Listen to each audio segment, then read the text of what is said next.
Listen, let me ask you how important events like this are and how much really the word of what's going on here need to get out more into the conversation in America. Exactly. Look, America, excuse me, Yeah.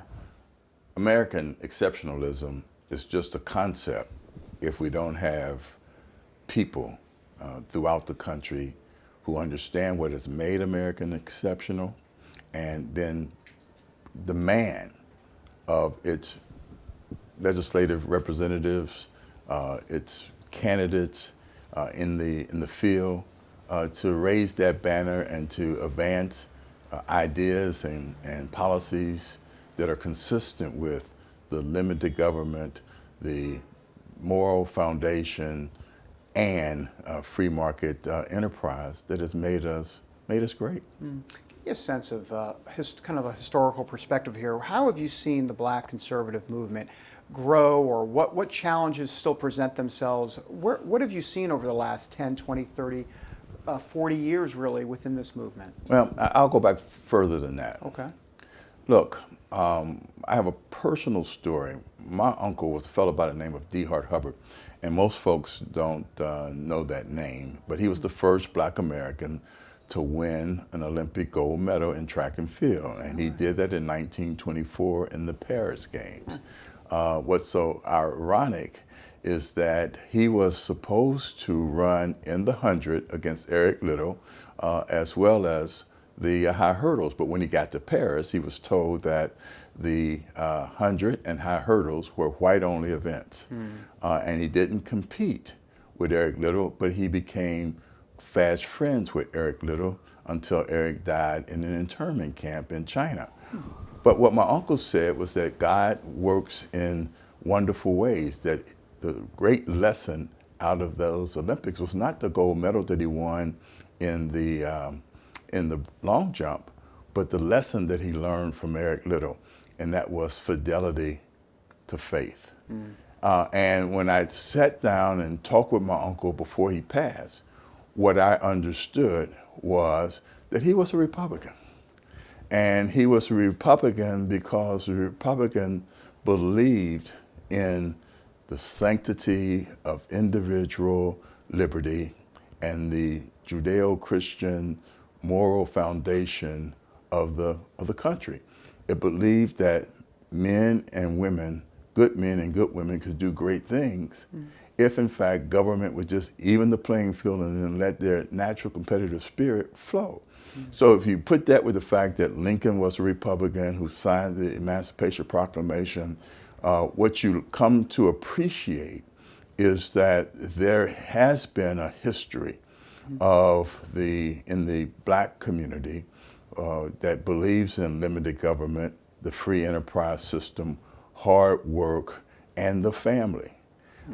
Because one of the things that has been, I think, really basically understood in the Black experience in this country is that no one has to tell us.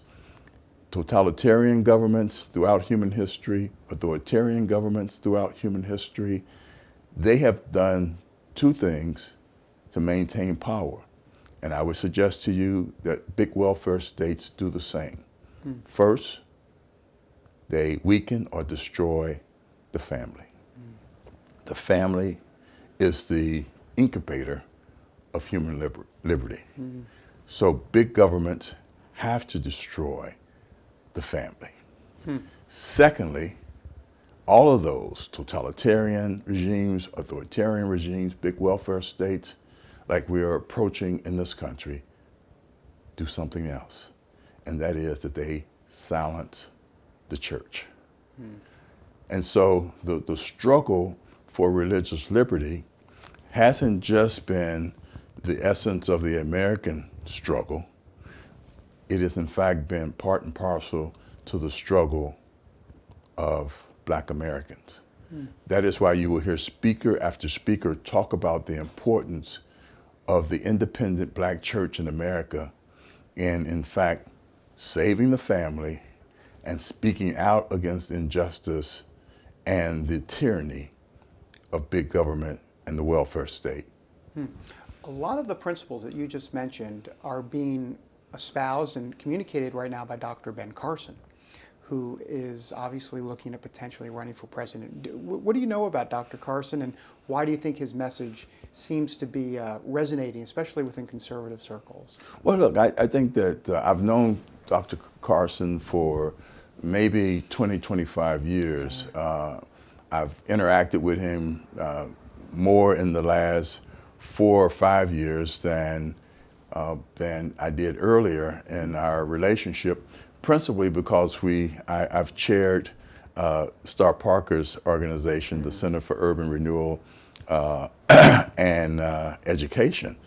Ben Carson is a member of our advisory council, and we interact. His message is a message that is old as Frederick Douglass. It is old as many of the leaders in the civil rights movement, leaders that I interacted with, like Reverend Fred Shuttlesworth. This is one where what he has picked up on is an essential universal theme of folks who love liberty. And he is so plain spoken, and he is so consistent in his application, not only in his public speaking, but in his personal life. He has a great and compelling narrative. And so I think he's going to join a field of great candidates. And I'm one who believes that steel sharpens steel. And his presence within that mix will make the ultimate winner, whether it's him or someone else, a better candidate, because they're going to have competed against that narrative, that story, that personality, and those ideas and policies that he puts forth. Let me ask you one last question about being a black conservative, as the term is coined. How much do you feel that black conservatives are ostracized, if you will, within the larger African American community? How much of that is a problem? Well, you know, one of the things that I've found out over time is that being true to my basic Judeo-Christian beliefs has often caused me to be ostracized. So this notion that black conservatism is the driving force against, against which we are ostracized is a little bit misleading.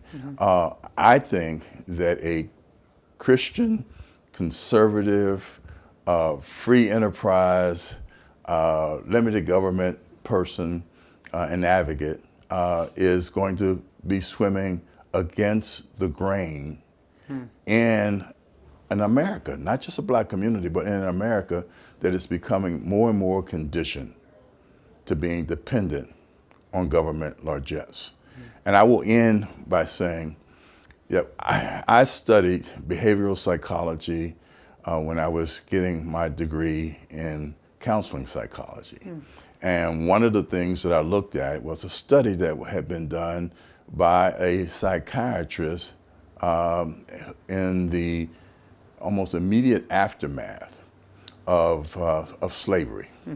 And one of the things that he said was that there were hundreds of thousands of captives that were brought to this country. And they were captives, they were not slaves. They had to be chained, they had to be guarded. But after operant conditioning, behavior modification, those those captives became slaves, when in fact you could do away with the guards, no longer have to beat or kill them, and they would not operate outside of the area of prescription that they had been assigned. What he then said was that there's a basic human condition, a human instinct, and that is the comfort, the striving for the comfort found in what he called homeostasis, equilibrium. We like to have equilibrium. We don't like to be out of balance. And so what he went on to say was that in the safety and the comfort of homeostasis, people gave away more and more of their dignity and their independence. And he talked about a concept that I share with people today, and that is, how do you turn up the flame for taking the risk of freedom? The pull of dependency is very, very difficult. So when you swim against the grain, you have to take a risk of being out of balance. You have to not be afraid of being criticized.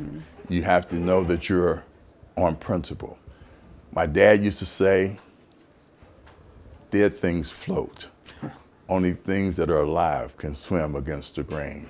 And that's the driving message to conservatives today. Be alive, be engaged, make a difference, stand on principle.